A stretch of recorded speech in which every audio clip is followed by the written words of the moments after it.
Okay guys, in this video we're going to be going over Modo's interface. So realistically what Modo actually is as a software is it's a 3D modeling package. It can do modeling, rendering, animating, pretty much whatever you see a 3D character, environment, whatever in a game or a movie. Modo is one of those softwares that can make it. It can also do some 2D stuff and whatnot. But realistically, interface-wise, it's pretty simple.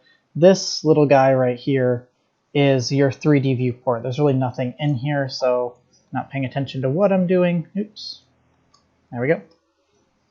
I just dropped a little cube in here, so this is a little 3D object. This could be anything in the entire scene. I just put something in there so you guys can see it. So this is the 3D viewport. There's some kind of things that you'll notice up here. There's some buttons up here. There's this little guy that gives you your up, down, left, and right axis. Kind of some information over here, information over here. We'll probably go over these at a later video. But just know that this is your main 3D viewport. Kind of your next thing, I guess, going over to the right, this is going to be kind of your items tab and properties window. So again, we have different tabs up here that do different things. Again, I'm not going to go over all of them in this video. And then there's some tabs down here that do some things. So just really simple, kind of starting off. This right here is the item tabs. It'll be kind of your list of everything that's inside of your 3D scene. So you can almost think of this like your layers tab in Photoshop. But in Photoshop, we have things that we're painting on, but in Modo, we can have multiple things. So by default, there's going to be kind of nothing in here. It's going to look something, oops, didn't delete this out, something like this. So there's going to be nothing in the scene with a camera and a light that we really can't see. I threw this little cube in here, so I just hit the undo button. Later video, I'll go over how to kind of put different shapes in the scene and whatnot. But realistically, your items are over here. So again, the cube is a little item called cube. And then there's some properties. If I click on the cube, I get properties for the cube. So how big it is, what shape it is, whatnot. Its name is cube. I could rename this to box instead of cube, hit enter, and then up here you can see that it renames to box. Another thing I can do is if I just double click on this guy, can rename it back to cube, or I can right click on this item, whole bunch of stuff in here. I can duplicate it, do a bunch of stuff. Up at the top is rename. We'll name it back to box. So again, there's a lot of things you can do over here. Same thing with cameras and lights. I can rename those, reposition them, whatever. Down here are some tabs. So right now we have the box selected. So these are, again, the box properties. If I select the camera, it'll give me the camera properties. If I select the directional light, it'll give me the properties of the directional light. Let's go back to this box. So the next thing you want to notice is kind of the breakdown of these windows. There's a lot of stuff in here. We really won't go over everything in this class because, again, it is an intro class and I want to keep it simple. But again, these little tabs, we can close these out. So if some of these you never use, like the notes tab, for example, you can make notes. This is a box note. So then the next person that opens this will click on the box and it'll let them know that it's a box. So again, some people find it useful. If you've seen this simple, you really wouldn't need it. But let's close that. Let's open up transform. So this is going to be kind of the position rotation of your box.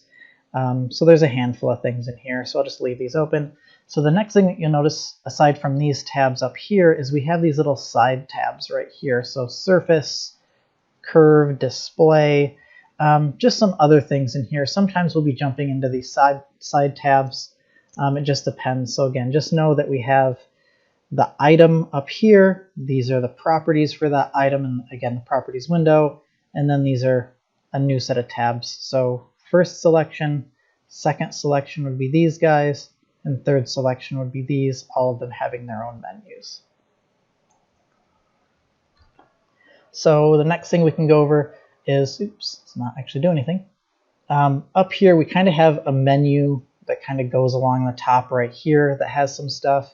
This side menu, all these are different kind of actions we can do. So over here, we kind of have creation, so we can create cubes and spheres and cylinders and stuff. And then this would be moving, scaling, rotating those. And then there's some modeling tools in here, so we could bevel things, extrude things. Again, all things we'll get into later. So this is kind of your tools menu. Up here, there's different subsets of tools. So this guy right here would be the painting and sculpting one. This would be kind of unwraps and UVs, again, a bunch of lingo that you really don't need to know what it means right now. But again, we usually just start on this little cube tab. This is kind of the main one to start on.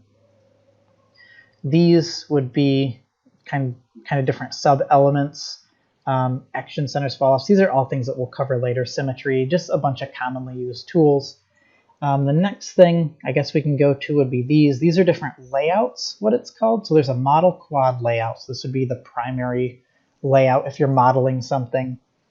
Later we'll go into unwrapping or flattening our objects, making them 2D so we can actually paint on them or do whatever as far as color goes. So we'll explain this later. Topology tab, this isn't one that we're actually going to be using in this class. Paint tab we will be using, and this is going to make it to where we can kind of use this paint tab. We can paint on our models and stuff like that. Setup tab we won't be going over. Game tab, it just pertains to game engines. Animation tab we'll briefly touch on, but this render one will be in quite a bit. So again, this would be rendering out your objects and making them look a little bit fancier. But just know that these tabs exist. Usually you're going to be on this model quad one. The other thing is if I just click in this gray area, it's going to minimize that tab. So if I just hover in between that, you can see it turns light gray, or it has this little down arrow right here. If I click anywhere on this little gap right here, it's going to open this back up and I can change my tabs. The other thing right here, it has star only. I have some of these kind of starred out. So there's this Modo tab. This one's a little bit more complicated, but it has a lot of the same things. So if I go over to this one, I have my primitives over here. So again, making shapes. Again, more stuff we'll go over later. But again, this one is potentially a little bit more confusing. And then this model quad one. Another button I'll show you real quick that kind of pertains to this model quad is this little arrow right here. It's a little double arrow. If I click on this, this is potentially what you initially saw when you hit model quad. But if I hit this little button right here, this is kind of maximize window. So now this window is maximized.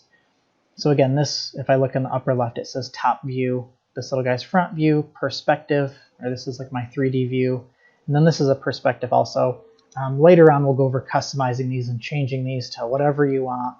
But your best bet, I would say, would just be jumping into this model quad tab, hitting this little arrow right here, and this is going to be a pretty simplified view. Another difference that might be noticeable, okay, it's not, is most likely in yours there's going to be a little gradient right here in the background color. I turn that gradient off because realistically it makes my videos a lot larger, because again, if all this area is a solid color, it's going to compress easier and make my video smaller. It'll load faster for you guys, I guess. But kind of how that works is this would be the top of the box. If I was to look up, so now this is the bottom of the box, you can see the bottom of the box is a little bit darker.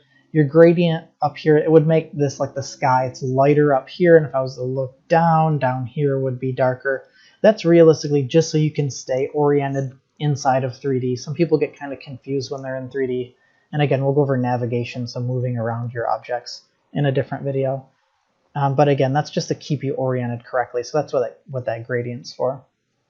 And the last thing with the interface we'll go over is just your normal menus. So file, edit, view. Not anything too crazy in here. There's a lot of tools in here, so looking at these could be a little bit daunting. But this is going to be like file, save as, new, open, quit, kind of your normal stuff in this one. Edit, we have cut, copy, paste, bunch of stuff that we'll go over later. But realistically, this is just kind of simplified view of what Modo kind of is in a snapshot. Because again, we want to keep these videos kind of short and to the point.